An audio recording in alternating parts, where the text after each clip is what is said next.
Thank you, Pat. All right, last talk of the day. Let's get to it. My name is Anita. I moved to Berlin around 4 years ago. Not knowing a lot of German, if I'm going to be honest, I pretty much knew how to say thank you, excuse me, and please can I have cake? The important things in life, and I'm happy to say I did survive my first year here with these phrases pretty well. And around the time I moved is essentially when my journey on the manager's path began. It's when my manager and I decided that engineering management was the right next step for me, and we spent the next year working towards this goal where I progressively took more and more of his responsibilities. I watched the talks, I read the books, I even worked with a leadership coach as a senior engineer before stepping into this role. So finally, when I did the transition from IC to engineering management, it went quite smoothly. But let's fast forward a couple of years, and I find myself in the peak of the pandemic, of course, a great time to make any life choices. I found myself in this hyper-growth startup called Gorillas, which is a grocery delivery quick commerce company, and it was sort of in the hyper-growth stage at the time, and 6 months in, I got the opportunity to manage managers, first as a group engineering manager, and then most recently as a director of engineering. And I very naively thought, I've done the transition from being a manager, being an IC to being a manager. Surely going from one kind of manager to another, it's going to be an easier transition, right? Wrong. For me, this was a bigger transition and a painful one. But I have survived, and that's why I'm here today to share my journey in the hope that this makes it even a little bit easier for anyone out there today. And our journey begins at the crossroads. Is managing managers the right next step for you? To be or not to be? And in order to answer this question, I would first start with observing exactly what your manager does day to day, and honestly have this conversation with yourself. Would this give you any joy at all? And the reason I bring this up is because I know enough people who loved being engineering managers but hated being managers of managers. And I think the reason for this is because when you are an EM, you're part of the team where work is being done. You're part of the technical decisions, you're part of the day-to-day. But when you step into this managing of manager role, you're now a multiplier through complete indirection. You're further away from where the work is being done, and that may not be what you're looking for. Maybe what you like about being an EM is being on the ground working directly with engineers. So it's important to see if this is something that you would actually enjoy. I have to mention this amazing article by Emily Nakashima, where she advocates for having multiple career paths for engineering managers, because we do have a dearth of experienced engineering managers in the industry, because they either get pushed into managing managers, hello, that was me, or they do the pendulum swing to individual contribution, even though they love what they're doing as EMs. Something doesn't feel right here. There are companies that offer staff engineering manager and principal engineering manager as a parallel path to managing managers, and I think that's super healthy. So if you find that you like being an EM, you're not quite sure that managing managers is for you, bring that up with your manager, and maybe you can figure out a way to grow as a manager without having to manage managers. But you have to bring this up and have this conversation first, otherwise you might end up like this blob, and you probably don't want that. Another matter to consider is that you're likely still going to be middle management, or at least do some middle management work. I often hear this from EMs, that one of the reasons they want to progress to the next level is because they're sick of middle management, or being middle management. And unless the next step in your company is being a CTO from being an EM, I'm sorry to say you're probably still going to be doing some level of middle management. As an EM, you are responsible for your team to your manager. As a manager of managers, you're now responsible for multiple teams and their managers to your manager. Yes. So a lot of managers. So essentially the layers switch, but you're still going to be doing some middle management work. And yes, you do have more responsibility. There's even increased power dynamics, but you actually have less control than you did before. And you've had to actively give up that control to step into this role, just because you're just not part of the day-to-day like you used to be. So if you're thinking, aha, once I become a director, I'm going to direct all the things, I'm going to do all the things I've ever wanted to do, and it's going to be fantastic, you might want to lower your expectations there, because at least in my experience, I found there's very few shots that I can call by myself, because I'm not part of the day-to-day as much, and also I have a lot more stakeholders now. So something to consider. And when you're thinking about transitioning to any role, in addition to seeing potential deal breakers like we were just doing, you want to see what excites you about this role. So when I observed what my manager was doing, it fell into these buckets, roughly, and I was really excited about growing leaders, staffing and hiring, thinking about strategy and planning at a higher level and org structure. I wasn't so excited about budgeting or stakeholder management, if I'm going to be honest, but I wanted to learn these skills and get better at it. So you're not going to necessarily like all aspects of the job, but you really want to have an anchor that you're excited about or you want to learn. And let's say you do this analysis, and you find that, yes, indeed, managing managers is the right step for you. You don't really have any deal breakers here. How do you get there? I'm just going to share with you 3 quick tips that I believe helped me make the jump from EM to managing EMs.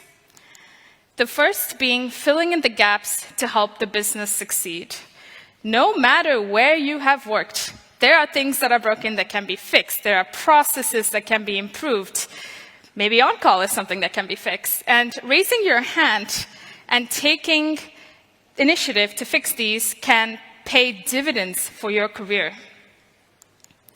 Similarly, raising your hand again and volunteering to take work off of your manager's plate is a great way to test the waters before jumping in.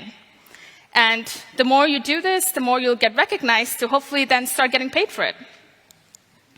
And last but not the least, my favorite, to start mentoring and teaching the craft and building a community around it, either internally or externally.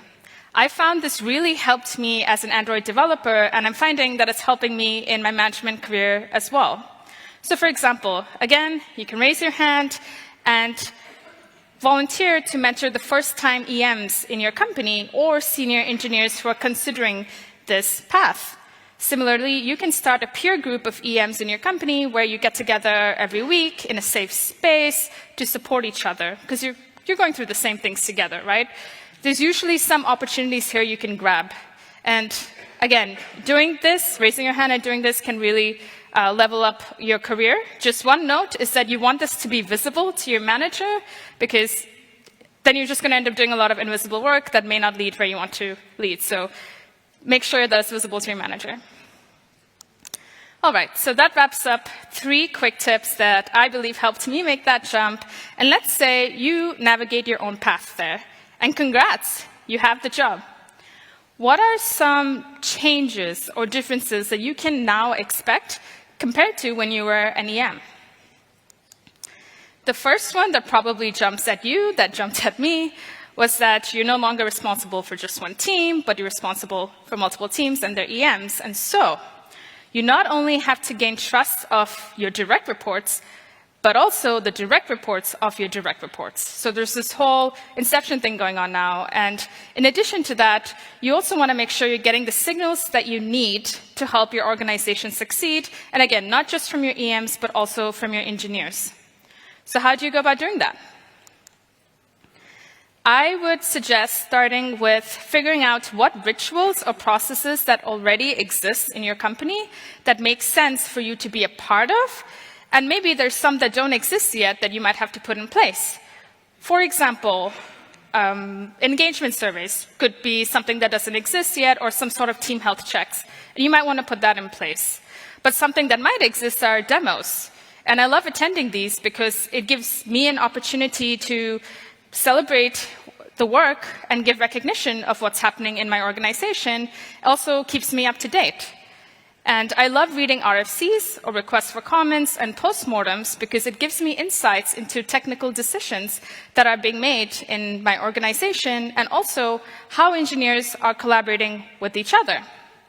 And skip-level meetings are an invaluable tool to build that personal relationship with the direct reports of your direct reports, and also hopefully getting that honest feedback that you need that can also help your EMs. But beware of power dynamics. For example, you probably don't want to attend a demo and be the loudest person there, taking up all this space. This is not about you, this is about them. Or when you're evaluating an RFC, you probably don't want to get into nitty-gritty technical arguments there, because the engineer that opened this RFC might just do whatever it is that you suggest because of your title, not necessarily because it's a good suggestion, right? So this is where power dynamics can hurt. And finally, with skip-level meetings, believe it or not everybody wants to have them with you. It could be because, yeah, I know, it hurts. But it could be because it causes anxiety, right? Like meeting with your boss's boss. Maybe they think they have to be on their best behavior, or they just don't have that mental space for it, or they don't find it useful, whatever it might be. But again, because of the power dynamic, they may not feel comfortable rejecting that invite from you. And so now you've just forced a meeting on somebody who doesn't want it, and that's never productive. And finally, do not send calendar invites randomly without any context to your engineers. They're going to freak out, especially in this current climate. So if you if you just pretend like you're one of the engineers and you go about your day, you're going to leave a trail of destruction behind you, probably without even knowing, and probably you'll find out when it's too late because the feedback loop is now longer. So if you're just mindful of power dynamics, you will be fine. Don't let this scare you from interacting with the engineers in your organization, but just keep that top of mind, and I'm sure you'll get the signals that you need and build that trust with your organization with time. All right, so another aspect of your job that will change are your beloved one-on-ones. As an EM, you're used to having these with ICs, and your one-on-one is focused on the topics of just one person. So their fears, their goals, what are they excited about? But now, as a manager of manager, you're now having one-on-ones with EMs. And you're now going to hear about topics of an entire team or multiple teams, and hopefully their topics too. And of course, there might be an overlap, but you want to make sure you provide enough time to comfortably cover both topics. So if you're used to having just half an hour long one-on-ones that are weekly, you might want to revisit that. You might have to restructure it to make sure that you comfortably cover both of these topics. And another practice that you want to encourage in your one-on-ones is that they prioritize themselves over their teams, because if they're unhappy, if they're demotivated, it's going to be very difficult for them to have happy, high-performing teams. And so they have to put on that oxygen mask first before helping others.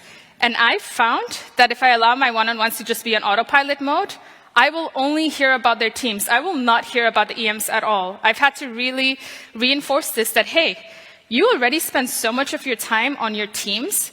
Finally, this one-on-one is about you. This is finally your space. I first want to hear about you. Your team can be part of that, but this is about you. And I had to keep reinforcing that. So you might find that you need to as well. But really, they need to prioritize themselves over their teams, and this can start right here, right now, in your one-on-ones. The most terrifying change of them is that you are now being watched like you have never been watched before. I was the same person day one to day two, but when they made the announcement of the promotion in day two, I already felt the air around me change in a remote environment. Suddenly, a lot of people wanted to give their suggestions and opinions and complaints, and I really loved that. I was here for this. But I also noticed that they were holding me now to a higher standard than they did before. And to deal with my anxiety about this, what helped me was really preparing upfront my communication as much as I could, because everything I said that mattered a lot more, as well as what I did and what I didn't do. And so being very intentional about my actions and my words was very, very important. And for me, I like to write things as much as I can, and just practicing helped me deliver these communications. 1 year later, I've gotten a bit better. I don't need so much upfront preparation anymore, but this is how I dealt with it, and I think it really helped. Even though this is terrifying, there is a silver lining, and that is that you can use every interaction to shape the world around you in your organization. For example, let's say you're in a postmortem and you notice one engineer is outright blaming another engineer for something. Now, it's both what you do and you don't do that matters in the situation. If you don't do anything, you're just normalizing this in your engineering culture. But again, if you raise your hand and you set an expectation of how blameless postmortems work, you have just used this power for good. And this is what makes this terrifying proposition worth it. It's absolutely rewarding to be able to use this power for good, so use it. All right, so now you've navigated some of the changes in your role. Probably the next step in your journey is that you're going to make some mistakes. I made a bunch, but I'm only going to share a couple of them in interest of time. The first being that I limited my first team to peers within the product design and engineering departments, such as head of product, head of design, my fellow directors, and I did not spend equal energy, if not more, on peers outside of the departments, such as head of ops and head of finance. And I think if I had done that since day one, I could have been able to better serve my organization. You might be wondering, what is this first team thingy? First team is this concept that your first team is your leadership team, your peers. And this is the team that you prioritize over the teams that you're managing, with the idea that this will pull the organization forward, and this is how you'll all win together in the end. And I knew about this before I became an EM. Remember, I was prepared. And I applied this from day one, and it paid dividends, I think, in my EM career. So naturally, when I stepped into this role, I was like, of course, I'll do the same thing. But I failed to realize that my peer group had now gotten really big. I had peers all over the company. And I think if I'd realized this sooner and invested there, it would have been better. This is an amazing diagram by Gergely Oroz, who I think is a speaker here, so thank you, just in time for the talk. And it shows the different directions in which you have to invest relationships to best help your team succeed. I just wanted to say that this absolutely applies when you go into a manager of manager role as well, except that the contents of these boxes might have just gotten a lot bigger. For example, your team is no longer your one team, it's multiple teams and their managers, and your peers are no longer just product design or peers that you had as an EM. Your peers are now all across the company. And so the sooner you realize this, the better. And I suggest mapping this out when you make this transition, and also realizing you're just one person with finite time. I mean, there's no way you're going to spend equal amount of time with every person represented in these boxes. And so you have to strategize and prioritize some relationships over others, and that's okay. But in general, you want to give energy to all of the directions. My other mistake, a very classic one, which is still doing the old job and not giving up control sooner. And I think this is very common with any role transitions, but this can be destructive in this manager of manager role. And luckily, I learned this lesson very soon. So there was a team that was working on a technology that I first built when I got to the company, and whenever they had questions about it, I would jump in to answer them, thinking that I was helping out my EM. He was a first-time EM, he was quite overwhelmed, and I thought I was being useful in this way. He very quickly gave me the feedback like, hey, is there something I'm doing wrong that you feel the need to jump in and do my job?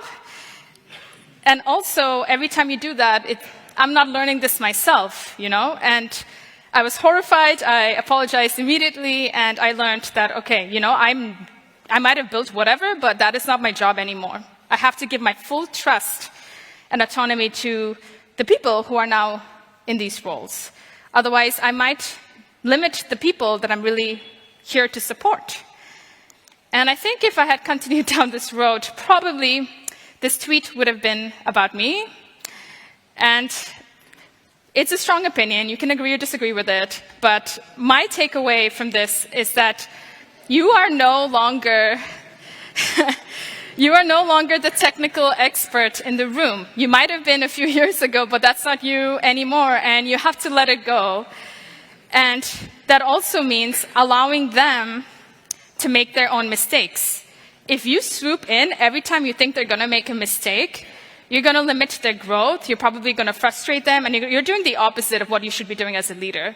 So it's really important to let that go. You have really capable people to take over this. I don't mean to say don't be technical at all. Of course, like doing on-call is a great way to still keep that engaged, like figure that out, but you have to let it go and you have to give up that control. It is a job requirement of this job. All right, so now we're at the closing chapter, and I think the most important one, which is about self-care. And hopefully you're doing this from day one or even before you stepped into this role. This is a picture of the first team that I ever managed. And we had a bit of a reunion this past Berlin summer. I think there's glitter on my face, as you do in Berlin summers.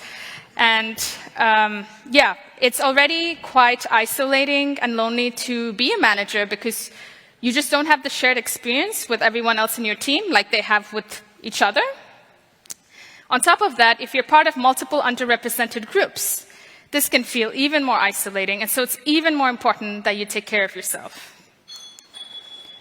And yeah, mistakes feel a lot worse at this level. Nobody prepared me for this, because now when you make mistakes, it might impact an entire department. No pressure.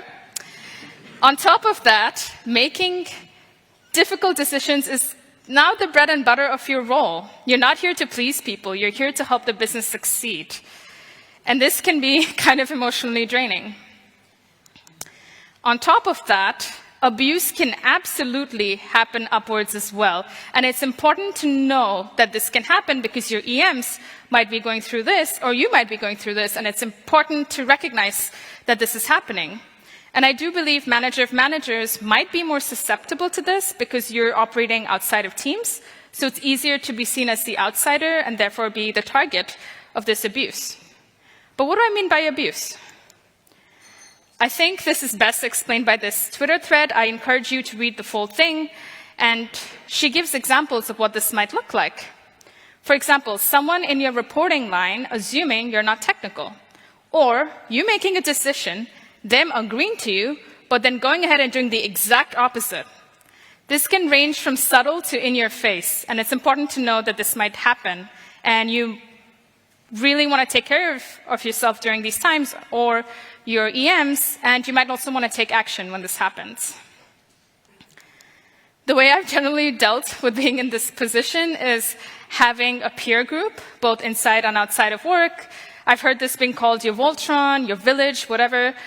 Basically a safe space where you can vent and just be yourself in a way that's not hurting your organization. And I try to get frequent feedback from people in the organization who I know will be honest with me when I mess up, just like the EM I spoke about earlier. And I have this in written form. So when I'm going through a difficult time and I'm thinking, you know what, I'm just going to move to the woods, I'm going to start a new life, like I'm not sure if this tech thing is for me, I have this transcript where I can read and go, huh, I'm actually doing kind of okay, you know? I'm doing okay, and I belong, and you belong too. It's just sometimes we both might need reminders, so do what you have to do to get them, because we both absolutely belong here. And just want to say self-care can look very different for different people, right? So do what makes sense for you. This is what helped me. And with that, we're at the end of the talk. Managing managers has been the most rewarding role that I've ever had, but it's also been the most challenging. I think if you like what you're doing and you have the support that you need, there's no reason why you won't be successful. It's just It might take some time. You're probably going to make your own mistakes, but you will get there. Thank you so much. See you at the party.